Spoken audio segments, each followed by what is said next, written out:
আমাদেরকে দীর্ঘ শ্যাম সাধনার মধ্যস্থতার ভিতর দিয়ে আমাদের সময়কে অতিবাহিত করাইয়া আমাদেরকে আল্লাহ রাব্বুল আলামিন জুমার নামাজ আদায় করার উদ্দেশ্যে জামে মসজিদে আসা এবং বসার তৌফিক দান করেছেন। আমরা সেই মহান সত্তার দরবারে শুকরিয়া আদায় করি, আলহামদুলিল্লাহ। একটা বিষয় হচ্ছে যে স্বাধীনতা অর্জন করা যে কষ্ট, তার থেকে টিকে রাখার কষ্ট বেশি। অর্থাৎ আমরা যে সবাই দীর্ঘ 1 মাস রোজা রাখলাম, তাহাজ্জুদ আমরা তারাবি নামাজ আদায় করলাম, এরপরে আরো অন্যান্য ইবাদত করলাম, সেহরি খেলাম, ইফতারি করলাম, আমরা বিভিন্ন ধরনের ইবাদত আমরা রমজান মাসে অনেক কষ্ট করে অনেক সওয়াবের অধিকারী আমরা হলাম। হয়তো আল্লাহ রাব্বুল আলামিন এই রোজা রাখার কারণে আল্লাহ পাক আমাদেরকে মাফ করে দিতে পারেন বা দেবেন। কিন্তু অনেকেই আছে যারা এই রমজান মাস যখন চলে যাবে, রোজা শেষ হয়ে গেল, ইবাদত তার শেষ হয়ে গেল। অনেকের ভিতরে এইরকম দেখা যাবে যে রমজান মাস শেষ, এখন আর তারা রোজা নামাজের আর দরকার হচ্ছে না, এদিকে তার আর খেয়াল নেই, একেবারে যত ধরনের পাপাচারি আছে এগুলোর ভিতরে সে পুনরায় লিপ্ত হয়ে গেল।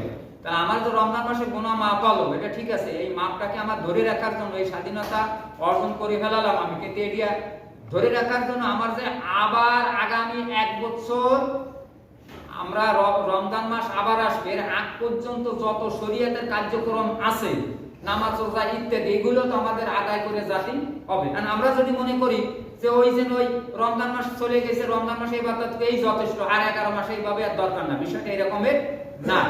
এই জন্য আমাদের এদিক খেয়াল রাখতে হবে যে যেমন অনেক মানুষ আছে দেখা যাচ্ছে রমজান মাস চলে গেল, সল মাস যে এসে গেল, এই আনন্দ ফুর্তি, বিভিন্ন ডিস্ক, গান বাদ্য, বিভিন্ন অশ্লীল কার্যক্রমের ভিতর দিয়ে দেখা যাচ্ছে মানুষ আবার লিপ্ত হয়ে গেল। তাহলে এই রমজান মাসে রোজা রেখে সব কামাই করিয়া আমি যে জান্নাতবাসী হলাম, এই জান্নাত আমার থেকে কর্তন হয়ে যাবে।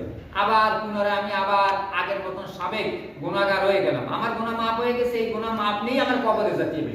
পুনরায় আমি আবার যদি গুনাহে লিপ্ত হই, তাহলে আবার কি হলো, আবার আমার গুনাহ আমার নামায় জমালো, তাহলে তো এইবার যদি আমার মৃত্যু হয়, তাহলে তো আমি এইবার সেই পূর্বের মতো সেই গুনাহ নিয়ে আমার কবরে যাওয়া লাগবে। কাজেই এদিকে আমাদের খেয়াল রাখতে হবে যে আমরা যে রমজান মাস অতিবাহিত করছি রোজার মধ্যস্থতার ভিতর দিয়ে, বিভিন্ন আমলের ভিতর দিয়ে, এই আমলটাকে যাতে আমরা ধরে রাখতে পারি, রোজার মাসে যেভাবে আমরা ইবাদত বন্দেগী করছি, অনুরূপভাবে রোজা বাদে অন্যান্য যে ইবাদত আছে, এই ইবাদত অন্য মাসে একই রকমের আমরা সেই ইবাদত করার চেষ্টা করব এবং পরিকল্পনা নেব, পদক্ষেপ নেব। আমাদের পদক্ষেপ থাকবে যে আগামী রমজান মাস আসার আগ পর্যন্ত মাঝে যে 11 মাস অতিবাহিত হবে, এই 11 মাসের ভিতরে আমি 1 ওয়াক্ত নামাজ কাজা দেব না। এই পদক্ষেপটা আমরা নেব, এই টার্গেট নিয়েই আগামী রমজান পর্যন্ত আমরা সামনে আগানোর চেষ্টা করব। যে কোনো জিনিসই কাজের ব্যাপারে, দুনিয়ার কর্মের ব্যাপারেও যদি মানুষে কি টার্গেট না নেয়, তাহলে সেই কাজের গন্তব্যস্থানে পৌঁছতে পারে না। এই এবার মুসলিমের ভিতরে কেউ বলেছে, এই জন্য এই আজিজ বলল যে আমি একটা পদক্ষেপ নিছি যে রোজার মাসে 1 ওয়াক্ত নামাজ আমি পড়ব না জামাত ছাড়া। কয়েক আমি পরিকল্পনা নিছি, আমার এই পরিকল্পনা বাস্তবায়ন করছি। আমার কাল করো যে আমি আমার 1 ওয়াক্ত নামাজ হয়নি, মানে কাজা না, কাজা তো প্রশ্নই না, মানে জামাত ছাড়া 1 ওয়াক্ত নামাজ হয়নি। আমি সব কয়েকটা নামাজ রমজান মাসে জামাতে আদায় করছি।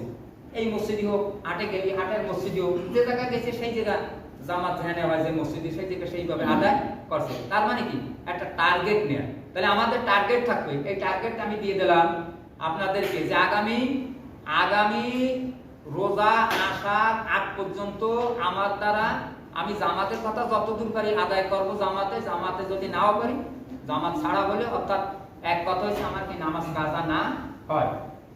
এই একটা বিষয় আর একটা বিষয় হচ্ছে যে এই যে চলতেছিল শাওয়াল মাস, এই শাওয়াল মাসে আবার একটা অতিরিক্ত ইবাদত আছে, সেটাকে আমরা বলি 6 রোজা, 6টি রোজা।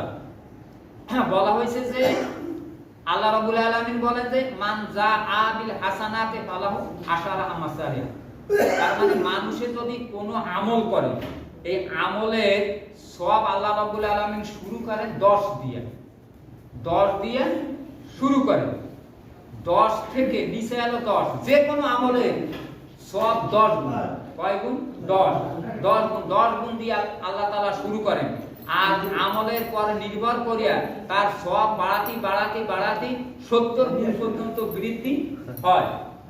এখন 10 গুণ দিয়া মানে আল্লাহর কাছে শুরু হলো 10 দিয়া, আল্লাহর হাতে আছে যে বান্দা যদি আমল করে তাহলে আমার নিচে এলো 10 গুণ। যেমন এক এক্সামিনার উদাহরণ দিয়ে বোঝা যাবে, সে যে কোনো ছাত্রের খাতা যখন দেখে, খাতাটা দেখার সময় সে কোনো তো যদি না লাগে তাহলে নম্বর তার 33, এরপরে 33 দিয়ে তার পাস করায়, পয়লা লক্ষিক তার পাস, এরপরে লেখবে, লেখার পরে যা আসে নম্বর এই ওর সাথে যোগ হবে। আমি একজনে বলতেছে হুজুর আপনি কি করেন, কিছু লেখলো না খাতায়, তারপরে আপনি 33 তারে দেন, এরপরে তার লেখার পরে তার যোগ করেন। কয় কি আমি 33 দিই কেন জানো? 33 দিই এই কারণে যেহেতু আমার হাতে নম্বর আছে 100, আমার হাতে নম্বর আছে 100, আমি কিছু না লেখলেও 33 এই কারণে দিই যে এই ছেলেটা যে বাড়ি থেকে এখানে আসা যাওয়া করলো, ঘোরাফেরা করলো, আমি দেই নামাজে আমাদের সাথে পড়াশোনা